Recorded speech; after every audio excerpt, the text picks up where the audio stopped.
Moradores do bairro Buritis, na região oeste de Belo Horizonte, estão preocupados por causa dos registros de pacientes com sintomas de uma doença ainda sem diagnóstico. Técnicos da Vigilância em Saúde visitam casas, fazem questionários e coletam materiais como líquidos e até alimentos. Neste momento, 8 casos estão sendo investigados, entre eles uma morte. Parece tudo normal no bairro Buritis, região oeste da capital. Mas alguns moradores estão apreensivos e mudaram um pouco a rotina, principalmente em relação à alimentação. Fico com medo de comer fora, enlatado. Fico um pouco apreensivo, né? Mesmo com a chance de ser boato, a gente não sabe o que fazer. Acho que é uma coisa que ninguém sabe o que é ainda e todo mundo fica meio assustado, né? Sem saber qual que é a situação, se corre algum risco, alguma coisa. Estou bastante apreensiva para saber qual que é o motivo, né, dessa doença, para poder prevenir, né? O que assusta os moradores é o fato de que a maioria dos pacientes mora no bairro ou passou por aqui. Segundo a Secretaria de Estado de Saúde, atualmente 7 pacientes estão internados. Entre eles, 2 moradores do Buritis que estão precisando de doação de sangue. A gente está, inclusive, mobilizando os nossos esforços para motivar as pessoas a realmente ajudar. Afinal de contas, são pessoas, sim, da nossa comunidade que precisam nesse momento difícil, de doação de sangue. O presidente da associação disse ainda que mantém um canal direto com a secretaria para conseguir informações precisas. Um caso já foi descartado, mas outros 8 estão sendo investigados. Entre eles, o de um homem que morreu na terça-feira. Pascoal Dermatone, filho, morava em Ubá e estava internado em Juiz de Fora. O corpo foi trazido para Belo Horizonte, onde irá passar por necropsia.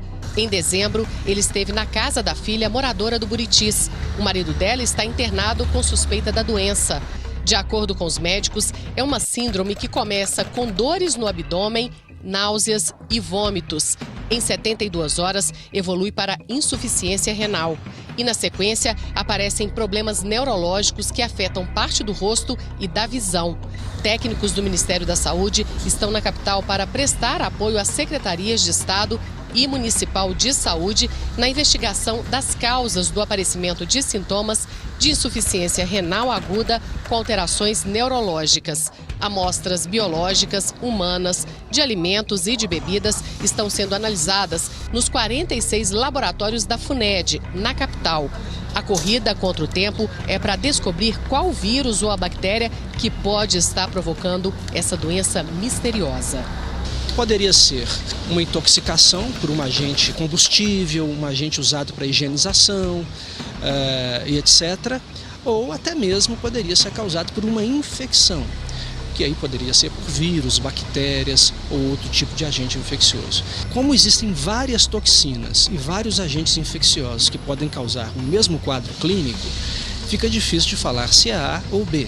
É por isso que os exames que estão sendo feitos são fundamentais para tentarmos entender qual é a causa e depois fazer uma ligação epidemiológica. As pessoas devem seguir uma vida normal, saudável, respeitando todos esses hábitos de higiene, que elas estarão seguras assim.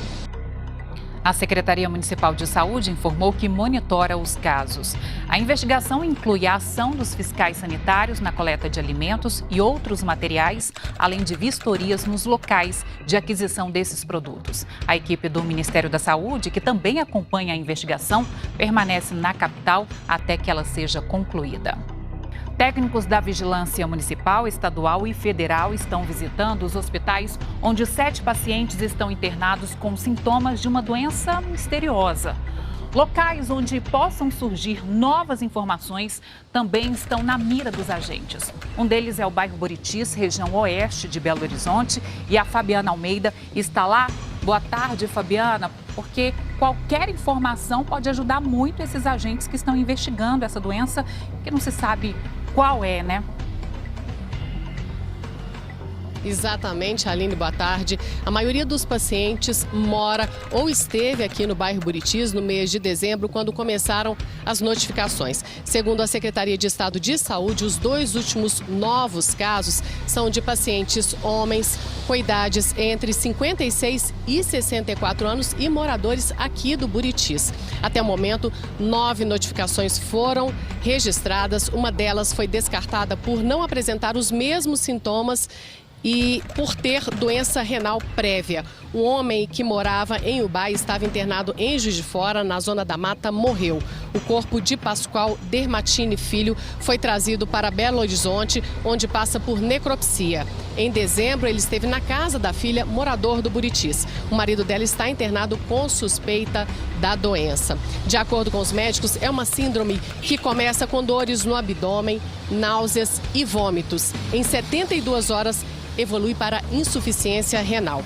Técnicos do Ministério da Saúde estão na capital para prestar apoio às secretarias de Estado e Municipal de Saúde na investigação das causas do aparecimento de sintomas de insuficiência renal aguda com alterações neurológicas. Segundo a Secretaria Municipal de Saúde, essa investigação inclui ação dos fiscais sanitários na coleta de alimentos e demais produtos para análise laboratorial, além de vistorias nos locais de aquisição desses produtos. A reportagem completa sobre esse assunto você assiste ainda nessa edição. Aline.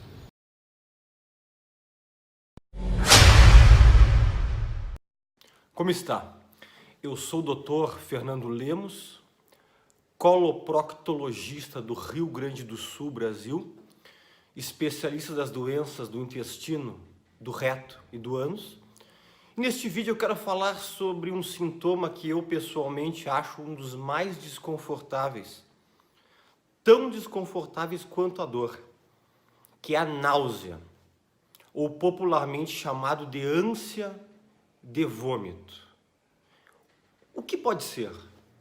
Quais as causas, quais as patologias que podem levar a esse sintoma tão desconfortável, que é aquele sintoma que precede o vômito, né? A primeira pessoa tem ânsia de vômito, náuseas, para depois vomitar. Como tem também pessoas que só têm náuseas, só a ânsia de vômitos e acabam não vomitando ou não vomitam, ou frequentemente dizem para mim, doutor, eu não consigo vomitar, é só náusea, ok? Logo nós falaremos sobre esse tema.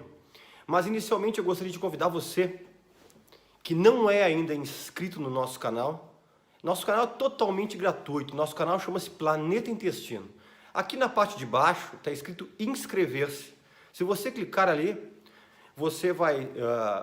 no mesmo momento vai aparecer um sininho do lado. Se você clicar, você vai ativar as notificações, que é para ser avisados que nós estamos com publicações novas e inéditas, né? Se quiser dar um like, um ok, é importante para o nosso canal. Eu sempre friso que nós não somos patrocinados por nada e por ninguém.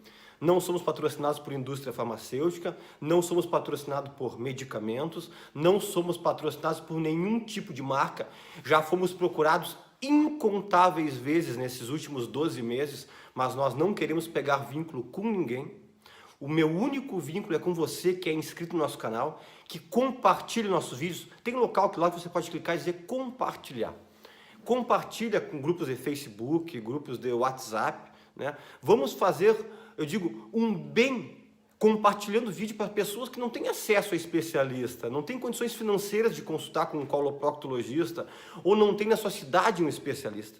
E cada um fazendo uma partezinha, nós conseguimos alcançar o mundo, né? Como nós já temos pessoas em mais de 12 países nos acompanhando aqui no nosso Planeta Intestino, ok? Vamos lá para o assunto então. Náuseas, aquela ânsia de vômito tão chata. O que pode ser? Tem pessoas que me dizem assim, doutor Fernando, eu passo o dia inteiro nauseado, com ânsia de vômito. Outros dizem, eu tenho de vez em quando, depois que eu como alguma coisa. Outros dizem, a minha ânsia de vômito é matinal, é logo que eu acordo. O que pode ser? Quais as principais causas? Eu separei de principais causas, pessoal, 5, para ser bem objetivo e para você ir direcionado já junto com o seu médico, seu especialista, para ir atrás do que pode ser essa causa e tratar este problema. A causa, uma das mais frequentes, indiscutíveis, de náuseas sem relação com vômito é doença do refluxo gastroesofágico. Em resumo, refluxo gástrico.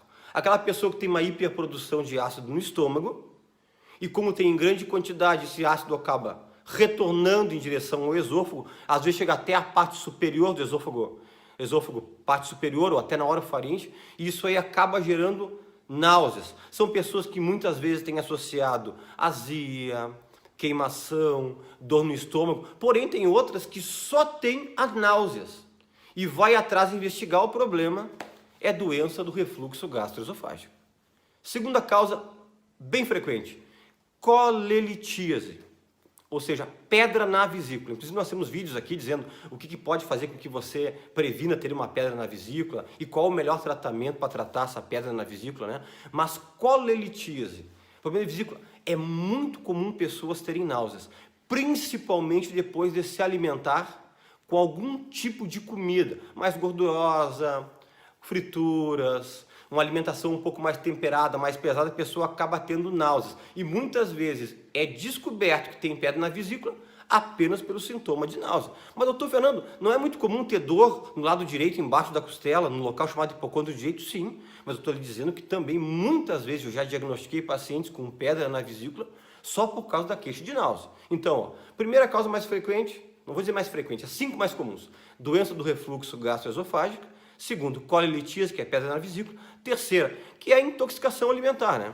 Ou uma gastroenterite, ok? Que é as pessoas que se alimentam e acabam ficando com muitas náuseas depois, geralmente depois de algum lanche, com maionese, com ovo, com algum tipo de tempero que você não sabe que tempero foi, ou talvez não foi guardado, armazenado de forma muito correta pelo local, restaurante, ou lancheria, ou até na casa de algum conhecido que não foi armazenado de forma muito correta, ou guardado por muito tempo, né? Porque tem pessoas que pensam que tudo guardado na geladeira e no freezer está protegido disso. Não, até no freezer que você congelar tem um tempo previsto para uma validade específica, ok? Então, intoxicação alimentar é outra causa muito frequente de náuseas, né? Outra causa frequente de náuseas é o uso de medicamentos. Tem muitos medicamentos que causam náuseas, por exemplo, remédios analgésicos para dor, principalmente os opioides, que são os remédios da família da morfina, né? Que é a codeína, o tramadol, né? E tem vários nomes comerciais famosos, que é, por exemplo, o Tilex, tramadol, tramal, gésico, codex, o Paco, né? São inúmeros, Ultracet, inúmeros medicamentos que têm esses derivados da morfina, né? Porque a codeína e o tramadol são parentes da morfina. E esses aí são muito comuns, você que usa para dor, ter náuseas por causa desses medicamentos, né? Antibióticos que causam náuseas. Existem vários, mas os mais comuns é o Flagyl, que é o metronidazol, o nome do sal, ok? E a cefalexina, né? Que é outro antibiótico que é muito utilizado ainda, até em muitos plantões, postos de saúde, para a parte de infecções de pele, né? É muito utilizado. E quem faz os medicamentos quimioterápicos, né? Os quimioterápicos, né? Tem muitos quimioterápicos hoje em dia via oral, né? E também os injetáveis, obviamente, que é muito frequente os pacientes se queixarem de náuseas, né? E a quinta causa mais comum é a ansiedade. Tem pessoas muito ansiosas ou pessoas que combinam a depressão com a ansiedade que queixam-se de náuseas. É extremamente comum esse distúrbio, que eu digo, de neurotransmissores cerebrais, alterando dopamina, serotonina, adrenalina, noradrenalina, e isso aí pode causar náuseas. Então, para você guardar bem, as 5 causas principais de causas de náuseas, de ânsia de vômito. Vamos lá, anote aí.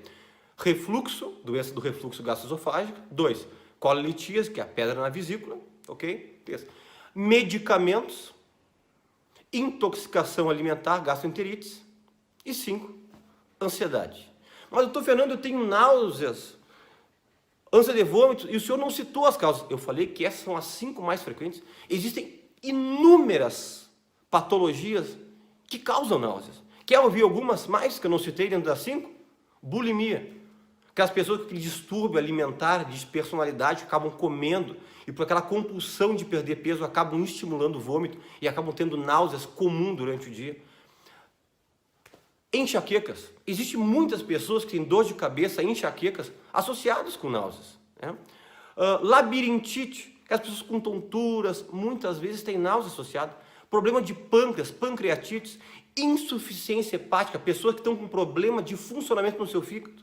Okay? Insuficiência renal, pessoas que têm problema na filtração, na função do seu rim, eleva a creatinina, eleva a ureia, eleva potássio. É muito comum a pessoa ter náusea. Já diagnostiquei pessoas com insuficiência renal e encaminhei para um nefrologista por uma queixa de náuseas, ok? Problemas cerebrais, meningite, encefalite, tumor cerebral, problema durante um processo de isquemia miocárdica, problema do paciente infartando, pode ter náusea? Pode. É uma série de gamas de coisas que dá o sintoma de náusea. Náusea antes de vômito não é uma doença, é um sintoma que você tem que ir atrás da doença específica. Mas, doutor Fernando Lemos, que exames que eu tenho que fazer para poder investigar? Isso, obviamente, é o seu médico que vai indicar, dependendo dos outros sintomas associados e da suspeita clínica dele. Dentro desses 5 principais que eu digo, eu posso citar para você. Por exemplo, uma pessoa que tem doença do refluxo gastroesofágico, ou que eu suspeito, eu peço o quê? Uma endoscopia e muitas vezes eu peço uma pH-metria esofágica, que é para ver a quantidade de acidez no esôfago, que tem que ter uma acidez específica. Quando está muito elevado, quer dizer que o teu refluxo está muito intenso. Vai ver se não tem uma hérnia de hiato, que é uma hérnia no estômago, vai ver se você não tem uma úlcera, e isso aí vai te dar calma. Suspeita de colilitíase, pedra na vesícula, um simples, ultrassom do abdômen superior, ou ecografia do abdômen superior, que é a mesma coisa, ecografia e ultrassom. Esses dias um paciente me perguntou qual é a diferença, é exatamente a mesma coisa, são sinônimos. Intoxicação alimentar, você conversa com o paciente vai chegar mal no teu consultório, muitas vezes vai ter diarreia associado, vai dizer que foi em determinado aniversário, comeu determinado lanche, comeu. Medicamentos, só você investigar quais são os remédios que ele está usando. E a parte de ansiedade, antes de você encaminhar para um psiquiatra, para um psicólogo, você pode, durante a anamnese, a consulta médica, você vê o transtorno de ansiedade desse paciente. Mas, obviamente, eu sempre peço exames. Peço exames laboratoriais, eu doso tireoide, eu doso função dos rins, eu peço enzimas de fígado, enzimas de pâncreas. Isso é uma coisa rotineira que eu faço para os meus pacientes, ok? Então, você que está sofrendo com náuseas, com ânsia de vômitos, de causa frequente, tem que procurar um médico. Outra coisa que está sendo muito citada atualmente são pessoas que têm náuseas e vômitos de forma mais cíclica, em adultos jovens. É muito relacionado também com o uso da cannabis, que é da maconha, ok? É outra coisa que o médico tem que ficar de olho aberto para, às vezes, fazer uma pergunta dirigida para o seu paciente. Mais uma vez eu te peço, dá um like, dá um ok, se inscreva no canal, compartilhe esse vídeo e eu te agradeço por estar aqui conosco no Planeta Intestino e fazer parte, que eu digo já da família Planeta Intestino, compartilhando esse vídeo para os 4 cantos desse planeta. Muito obrigado e até um próximo vídeo. Deixa seu like, se inscreva e ative as notificações. Até a próxima!